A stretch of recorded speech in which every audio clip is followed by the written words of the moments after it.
Tea Time, My Golf Story with Kevin Walsh, and whatever special guest he has today, you can check me out on episode 9 of the podcast. Today I'm wearing Grayson clothes while I'm out practicing because I believe in look good, play good, and follow me on Instagram, Sophia Warren Golf, and hope you enjoy the rest of the show. It's Party Time, My Golf Story, brought to you by Party Drinks. Classically designed golf drinks for golfers by golfers. And the golf real estate pros Gene Walsh and Vince Vizzacaro. For your Southwest Florida real estate needs, check them out at suncoastdreams.com. Now here's your host, Kevin Walsh. Hey, what's going on? Welcome to the program. Man, am I excited about this interview coming up. A very familiar name, the trip down memory lane, somebody that you will definitely recognize from the past. And it's very interesting what she's doing in the future. World Golf Hall of Famer Jan Stephenson is our guest. Now, Jan dabbles in many different business things, but you, of course, know her for her golf, her fashion, but there are other elements to her life: wine, spirits, dancing, rock and roll. Did you know all that? I don't think I knew it until I took a deeper dive in and trying to get her on the program for a long time. And she is our guest, World Golf Hall of Famer, Jan Stephenson. Big thanks to our title sponsors, Party Drinks. If you're in the mood for a drink other than a beer on the golf course or whatever else it is you're indulging in, try a Party. Jan loves Party, by the way. And if you're in the golf business, Party is not being sold at your golf course right now, contact Paradise Craft Distributors. It is the exclusive distributor of Party around the state of Florida. And if your dream is to live in a golf resort community like Lakewood National Golf Club, where this podcast originates from, nobody better to help you out with that than the golf real estate pros, Vince Vizzacaro and Gene Walsh, suncoastdreams.com, the division of fine properties in the greater Sarasota area. One other thing, please subscribe to the podcast if you haven't done it already, and like the podcast. That helps us with the bean counters. That's all part of the program. And if you've done it already, I appreciate it. If you haven't, please do it and share the podcast with a friend. 14,000 subscribers, 330,000 views. And that's just on YouTube. That doesn't include Spotify and Apple. So really appreciate the support on that. All right. So let's bring the star of the show on here right now, Jan Stephenson. Jan, I'm so happy to talk to you. Tell me, where are you joining us from? It's great to have you on the program. Thank you, Kevin. I'm in Newport Richey, where I live, and it's very cold, which is not normal, as you know. But I love living in Florida, though. Yeah, Florida is great. It certainly doesn't feel like Florida weather. The last 2 days, I caddied in 40-degree temperatures with rain and wind. So I felt like I was back in the Northeast where I grew up. I want the old Florida weather to come back and get back here quickly. I think you feel the same way. Hey, let's just go right there. Get it out of the way. I think the last public news that we heard about you had the cancer scare and you had to deal with it. What happened and how are you doing? Well, actually, I was diagnosed with breast cancer 3 years ago, and then felt like I'd gotten a clear, and went to Australia. Felt great. And then I was playing in March in a celebrity event up in Atlantic City, and I went to sign a golf ball for a fan, and I couldn't write my name, and I thought, oh no, I'm having a stroke. And I called my manager and said, I can't sign my name, and I went to the range and I couldn't hit the ball very far. And he said, I think you're having a stroke. Try to get to Philadelphia and get back to Tampa, and I'll take you to the emergency. So I got an Uber and got to Philly and came home, went straight to the hospital, and they had all these tests. They said, no, you're not having a stroke. There's nothing wrong with your heart or your lungs and all of that. So they took me in for an MRI, and they came back and said, you have 18 tumors in your brain. And I was like in shock because I didn't feel that bad. And so then I had to go through all of that. But I just did a new test. They have a DNA test. So I took chemo, and then I did the radiation, and now I just take a chemo pill, and I take a whole bunch of different kinds of supplements. I go to 2 natural doctors as well as my normal oncologist, and I just got back another clear. So let's hope this is it. Oh my God. That's scary to hear, but that's great to hear. So, I mean, is it fair to say you're a walking, living miracle, all things considered? That's what they keep saying. I'm just so glad that I can still get out there and hit balls. I've lost a lot of power, which disappoints me, but I've just started back at hitting the gym now that I've gotten a clear prognosis. So I'm ready to go again. How much golf are you playing, and how is your golf? Well, my golf, I don't play a lot of golf. I practice every day, except this weather. This is probably the longest I've gone. I've gone like 4 days without hitting balls because I love to practice. I love the technique, the studying the new techniques. I'm like a golf junkie when it comes to watching technique. And I played in an event on Sunday, and it was at Palmacia in Tampa, which was where the LPGA started, the birthplace of the LPGA. And it was a past player, a present player from the LPGA, and a future. So I played with a young girl that's at UCF, and we had a great time. And I was so impressed with their golf game. I was pretty excited, except that I was hitting it so short, I was embarrassed. Well, what's short for you? Well, I bet I only hit it 200 yards anymore. And I used to hit it. I used to, be pretty long for my size, and these girls can just bomb it. Do you like that? Do you like the modern game and just the awesome power? We see it in the women. The men is just off the charts. When you see it, is that good for the game? Or do you like it, or is there something does it bother you? No, I love it. I just some of the technique I'm not crazy about. I feel like they're going to have injuries as they get older on their back. There's a lot of talk on their back with this new stuff, but some of the technique I like, and some I don't. But I think it's fantastic that they can hit it that far. I'm just insanely jealous that I can't. I'm right with you on that one. I am actually shorter with modern technology than I was when I was in my prime. And I'm going to blame that on injuries and just the aging process. It's like my best days are clearly behind me, and I'm struggling with that. Do you struggle with that too? Big time. That's probably the worst part. Is like I was getting. I take lessons from Gavin Coles, who plays on the. I used to play on the PGA Tour and the Champions Tour, and now he teaches in Orlando. And I was calling him at all hours of the night because I knew I was going to have to play with these young juniors. And I was like, "There's got to be a way for me to hit it further." And he's like, "We can't. You can't do it right now. We're in the middle of changing your golf swing." Because he's convinced me that if I can get better technique, I will still hit it a lot further than I do now. So that's what I'm after. Yeah. Well, let's go back to the beginning. Where does your golf journey begin? I know it begins in Australia, but how old were you and how'd you get your start? Well, I was playing tennis at the time. I was 8 years old, and my father was he was actually a professional cricket player. And so he would drop me off to play tennis, and he started playing this new game called golf. And I was like, no, wait a minute. Why are you playing something that must be more fun? So I used to sneak off and watch them. And somebody told him one day that, your daughter's got a really good golf swing. And he said, you mean she's got a good tennis swing? And they went, no. She sells golf balls. When you're playing golf, she's out selling golf balls and she's not playing tennis. So I got caught. And he goes, you can't. Hold on a minute. Jan, stop there. So were you hawking golf balls? Were you fishing for them out of ponds and in the woods, and then you had a little cottage industry going on there?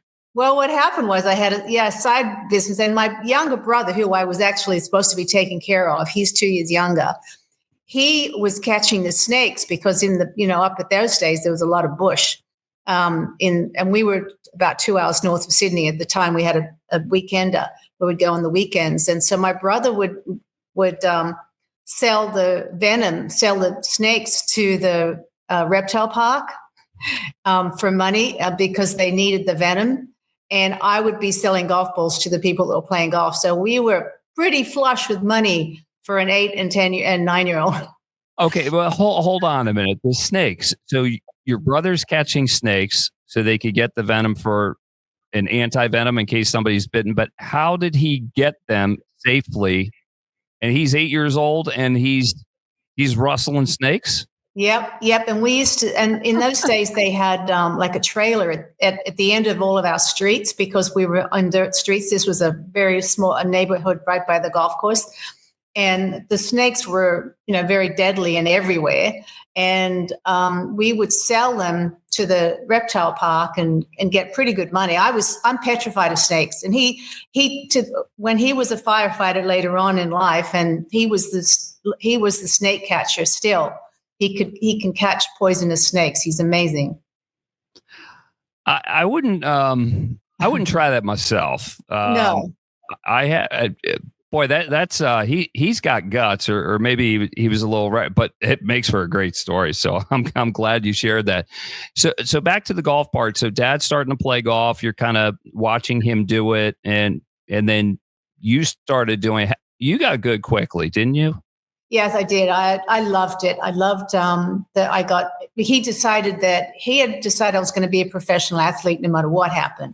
And so he wanted me to play something that made a lot of money. That's why he wanted me to do tennis. And when I said I wanted to be a golfer, he said, okay, I'm going to get you lessons and we're going to get you golf clubs and we'll do junior golf in the mornings.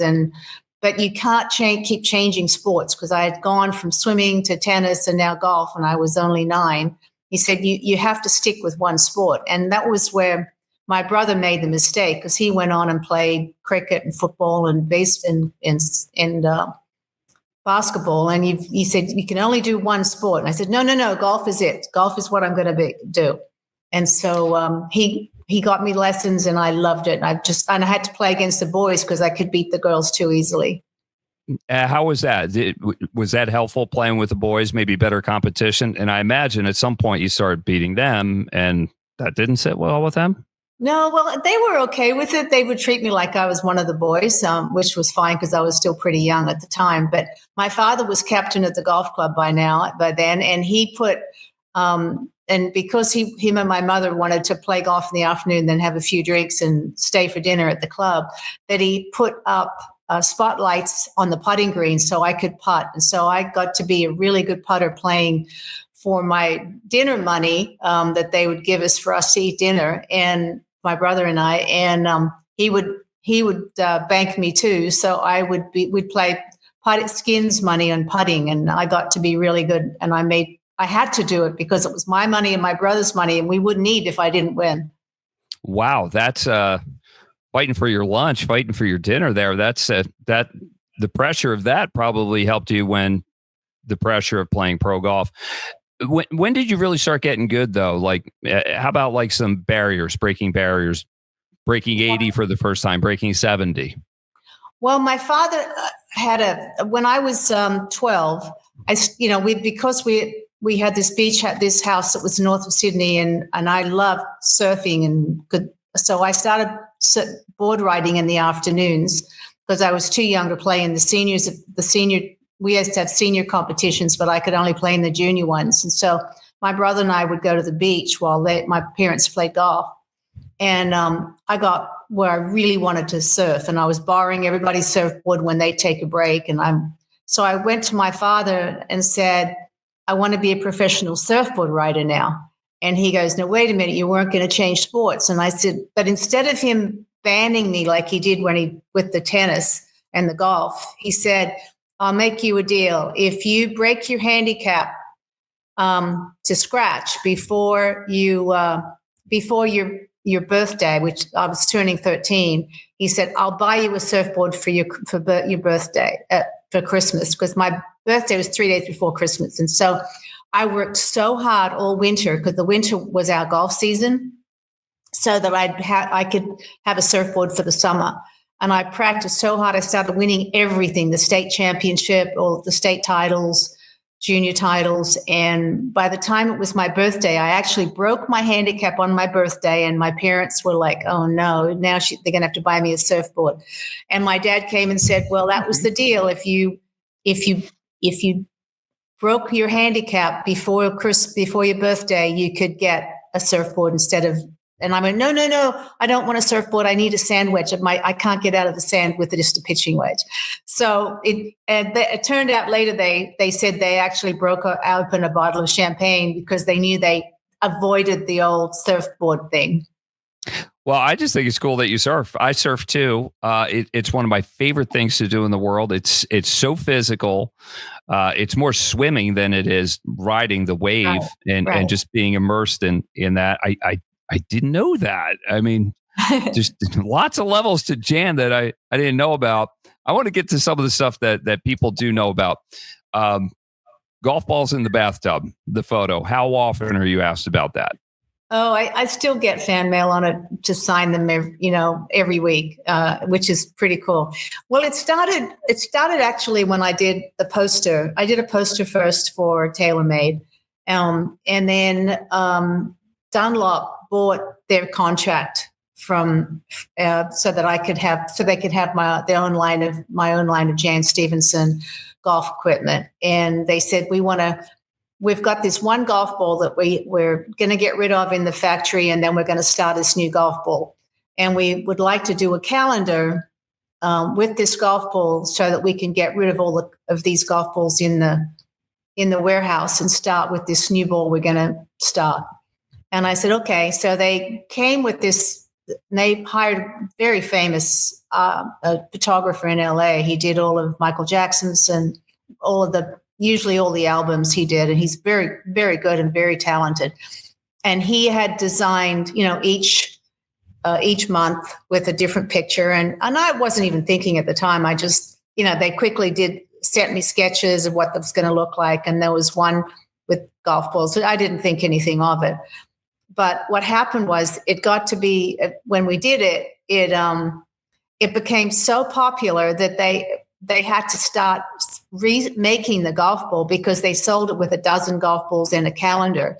And it turned out they actually had to make another 250,000 golf ball boxes to go with the calendar because the calendar was selling out with these golf balls. So it was pretty funny that they actually had to start making that golf ball again. Well, you were ahead of your time with fashion. I know fashion's very important to you, and I think back to when Ty Votah was commissioner of the LPGA Tour, and he did extensive marketing, and the findings of that were the golf is not enough. That the women need to dress better, do their makeup better. So he brought in a bunch of consultants. I know some of the gals loved it, and some didn't like it. What were your thoughts on that pivotal moment? Well, I had started right from the very beginning with our commissioner, Ray Volpe, when he came from the NHL, and he said, we have got to sell with sex appeal. That's our only, you can't hit as far as the men, and there's so many cute girls out there. We've got to really focus on that to get new sponsors. And so because I had come from Australia and I had won a tournament quickly right off the bat, so it was Rookie of the Year. So he came to me and said, I would like you to be the new face of the LPGA, and we're going to, use you in all kinds of photos and have you wine and dine potential sponsors, and we're going to turn the LPGA around, which he did. And so I learned from that time on how important it was to do the sex appeal part. And like he kept saying, hey, that's the reason that Freddie's so popular and Tiger is so popular. They've got it all, and you have to have it all to really make it. And we need that with the LPGA. And so I get disappointed when the players don't want to support that. I mean, there's no question that someone like me, I love golf and I wouldn't do anything to hurt it, especially the LPGA. But you do have to do whatever it takes to make it. And the PGA is a powerful machine. And if we've got to, if I was a commissioner with Nellie, I'd be pushing her to do everything like that we did back then. Well, I look at it this way: look good, play good, and if you look good and you got it, why not? And just about everybody looks at. There are very few people that look bad anymore because they're so fashion conscious on both tours, and I think it makes for a better product. Nancy Lopez, is she a good friend of yours, Nancy? Yeah. Nancy, and we were more rivals when we were playing in the 70s and 80s, but after we started the senior tour, we became really good friends, which happened with a lot of the players. They realized what I did and why we were doing it, and now that, we've gotten to know them, I mean, Nancy's always been pretty classy anyway, but she's definitely a good friend now. I met her one time, and she kind of made me feel like Arnold Palmer did the one time I met him. It just seemed like we were long friends. She was so nice, and that's who she is. Yeah, that's the way Nancy is. I mean, she is very gracious. She's always, if you win, she's always been very gracious. I mean, it was easy. I kept saying, well, it's always easy for her to be gracious. She always was winning. But then as it turned out, it's not really the case. She is just a lovely person. And I remember because her and I were playing, we were in Japan, and they came with so much stuff for us to autograph. And I was kind of getting like scribbly with my name. And she goes, remember what Arnold said? It's important. Every one of these is important for them. And you have to be able to read your name. So she said, you're better off to just write Jan if you can't write the whole thing correct. And her Nancy Lopez's signature to this day is still beautiful, just like Arnold's was. Absolutely. Jan Stephenson is our guest here on Party Time, My Golf Story, World Golf Hall of Famer, winner of multiple 41 worldwide wins, 16 LPGA Tour victories, including 8 majors. Big thanks to Party Drinks, title sponsor. If you're looking for a drink alternative on the golf course, try a Party. And a big thanks to the Golf Real Estate Pros at suncoastdreams.com and Division of Fine Properties, Vince Vizicaro and Gene Walsh. They got you taken care of. Jan, you're a fan of Party.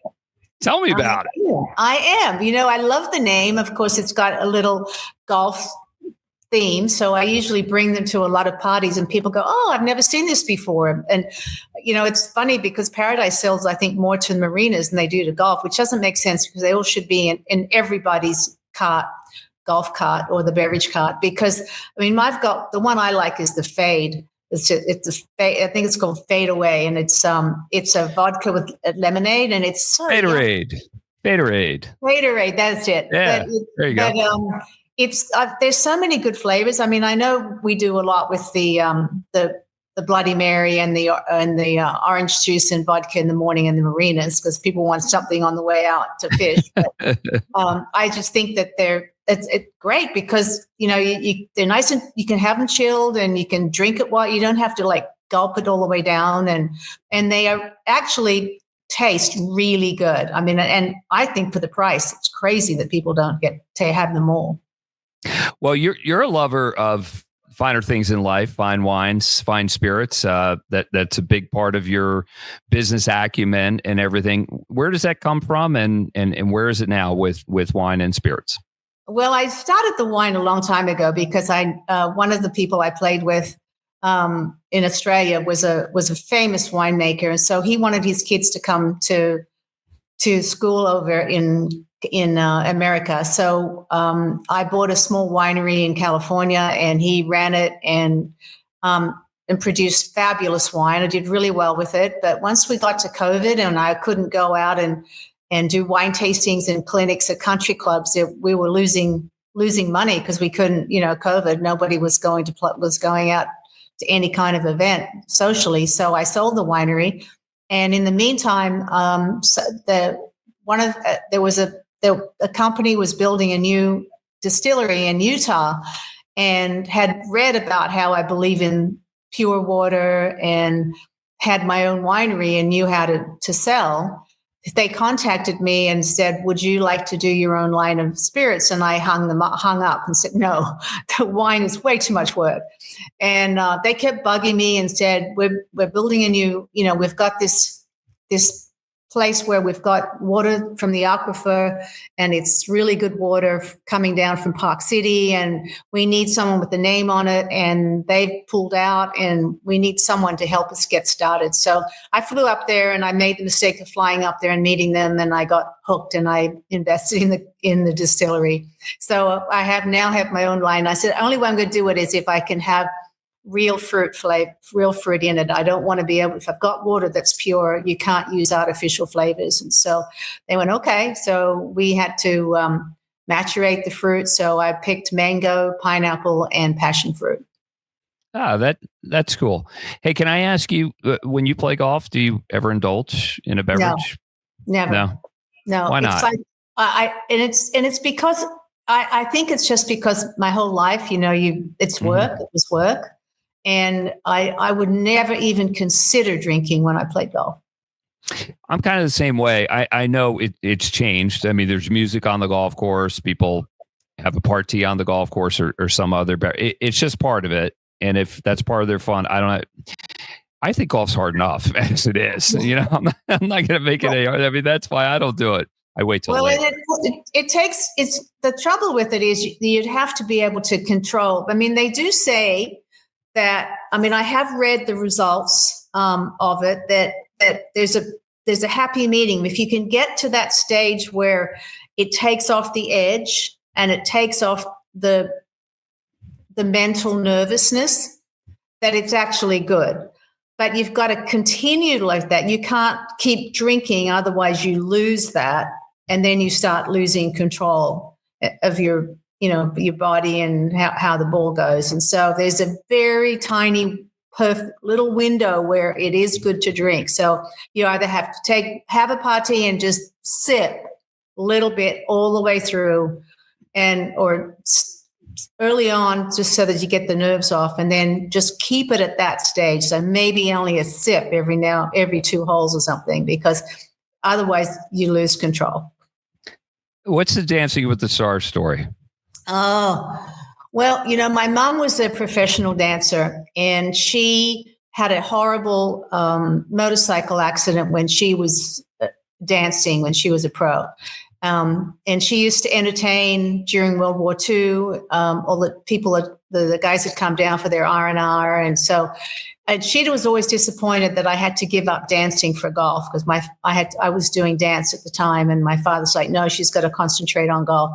And so I really never picked it up. And then, so when I came back to Australia, my mom had a stroke, and it was a chance for me to stay home and take care of her and for a few months. And it came up that I could maybe get on Dancing with the Stars, but they were looking for celebrities.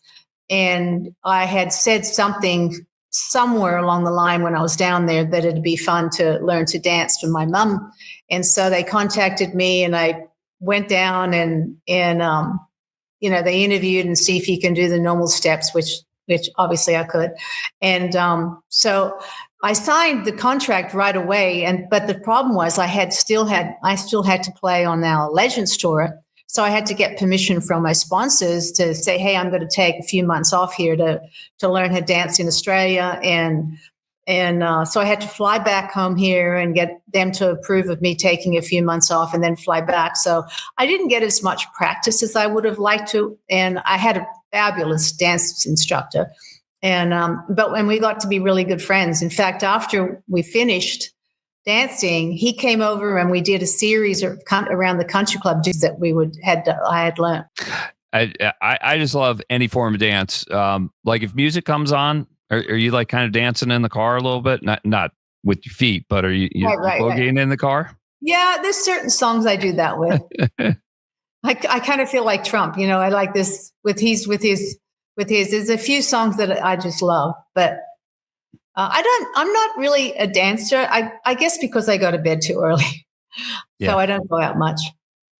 You love rock and roll. I mean, all of it, and you're involved in the industry. Tell me more about that.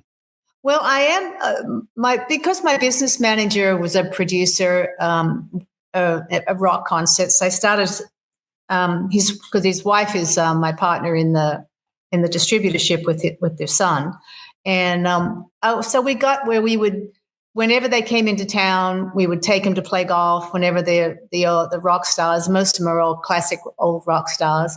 And anybody famous that I know? I mean, start naming some names. Come on, Mickey Thomas from Starship. We've got Eddie Money. We had Jimmy Jameson. We just had Mike Reno was in town last week. We went to see him, and Eddie and the Cruisers.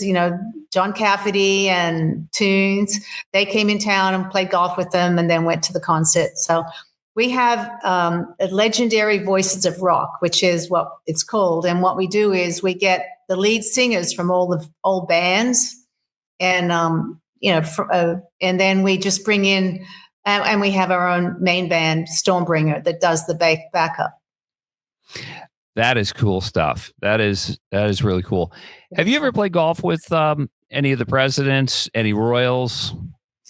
I've played with a lot of them. I've played with President Marcos. I actually water skied with President Marcos because he wanted to water ski. He was big into water skiing. So we went out on one of his ships to an island that they owned, and I water skied with him. Jan, hang on a sec. Help me with something. Who is President Marcos for those that maybe President don't of the know Philippines? the world political This scene? is back in the 70s. Yeah. President of the Philippines. Oh, is this Ferdinand Marcos? Yeah. Oh, And okay. Continue. and then I played with both George Bushes, and I was good friends with John Sununu, who was chief of staff, and so we played a lot of golf with George Senior and with George W. because I lived in Fort Worth in the summer. So when he was the governor, I played a lot of golf with him. What's that like? Tell me what that experience is like. They're like normal people when you play golf with them. They get embarrassed when they hit a bad shot, and they're a lot more relaxed. You can kind of tease them like you do with golf. With golfers, you can give them a bad time if they mishit a shot. You'd never do that off the golf course. I mean, it turns into a different person when they're off the golf course. Do you turn into a different person or player when you're playing with the president? Are you on your P's and Q's, or it's just another round of golf for you? No, I just wonder. I'm pretty normal. The only time that I'm not normal is when I'm back if I'm in like the Oval Office with them, I'm totally different than when I'm on the golf course with them. Well, how many times have you been in the Oval Office? Well, a few times. I actually am surprised I haven't been since Trump has been in, because Trump and I played a lot of golf together in the 70s. And in 80s and 90s, because we stayed friends, but I didn't stay in touch with him since he was the president the first time. So I'm hoping I'm gonna get to see him this time. And how is his golf? He's actually a good player. His swing is a little bit round. I'd like to see it a little bit more upright, but he's very powerful. He hits it a long way. And yeah, he's a big man. I mean, does he hit it properly? Is he compressing the ball? Does he have a good handle on it? Yeah, no, he's good. I mean, he's by far the best that I've played with. Okay, all right. Golf course design. I know that's one of your passions, and not just designing any course, but doing it in a proper way that's good for the environment. Tell me about that. Yeah, you're right. I am. I mean, I was really lucky to intern with Pete Dye, who I think was the first of, except for maybe perhaps, I guess none of the modern ones say they are, but they really aren't worried about the environment and maintenance. And the fact that my foundation owns a golf course, I've learned more and more about how we really should be ashamed of ourselves when we do something that's not in play. But Pete was the one that taught me about trying to save rainwater and protecting the environment. He was really into that, about which plants would be better. And then I worked with his son, and now I'm working with Cynthia, his niece, who's really doing a great job on natural. She works with a lot of Native American communities that want a golf course where it doesn't have to have as many chemicals. And I'm really lucky because I'm with a new company. I'm an ambassador to a company now that can add oxygen to the water. So you know how it is in Florida. The reclaimed water is really poor quality and doesn't have parts per million of the right oxygen that it needs to supply the energy to the plants. And so this system can pull the water from your irrigation lake and add and build oxygen, makes oxygen on property like a hospital does, and has a way to be able to infuse it into the irrigation water, add ozone to kill bacteria without any chemicals, and then put it onto the plants. and we're having fantastic results. And now we've just learned how to control the pH, so they don't even have to use any acid to control the pH. So I'm really excited at this new technology. I'm excited about that too. I mean, as long as it makes the grass green and it's good to the environment and keeps the funguses and all the other stuff away. If there's a better way, this is the way you're saying. Yeah. Is it just a better way? It's definitely the better way. I mean, it's expensive to put in at first, which is making it where it's only the high-end clubs that can do it. But we're finding, like at Lake Nona, that they've already, in 2 years, they've made the money back because they haven't had to use as many chemicals. The overseed is taking better, that the roots are stronger, it doesn't matter about, salt intrusion. So in the end, it's going to be the way to go for everybody. That's cool. Yeah. Didn't know. I learned something. Tell me this. Did you ever hate golf? I know a lot of competitive golfers. At some point, they burn out on it. The pressure's too much. And I've been there. I mean, I'll admit it. What about you? Well, I don't know if the word is hate. I hate not being able to hit it like I could and hit the shots that I knew I could hit before. But I work on trying. I'm still after the ultimate golf swing, the perfect golf swing. So I don't think I really hate it because I love to practice. I just don't like not being able to score like I did before or hit it like I could before. But hating, no. In fact, when I first retired from the tour, I would wake up Saturday morning and go, what day is it? And go Saturday and go, oh, I must have missed the cut, and be so depressed and go, wait a minute, I didn't even play today. So didn't even play this week. And I mean, that's how much I loved playing. Oh, I can just hear it in your voice. It's coming through. I can feel it. All right, Jan, we're getting down to the nitty gritty here toward the end. I really appreciate the time and the conversation. I know you've played in a bazillion pro-ams and you've seen a lot of good golf and a lot of bad golf. If you could give one piece of advice that just works for everybody, that would make a massive difference and it's probably easy to implement, what would it be? Improve your speed in putting. I actually wasn't as good a putter when I was playing my best as I am now. That's one thing I can say is my putting is better now because I realize how valuable your speed is and learning the speed drills right off the bat.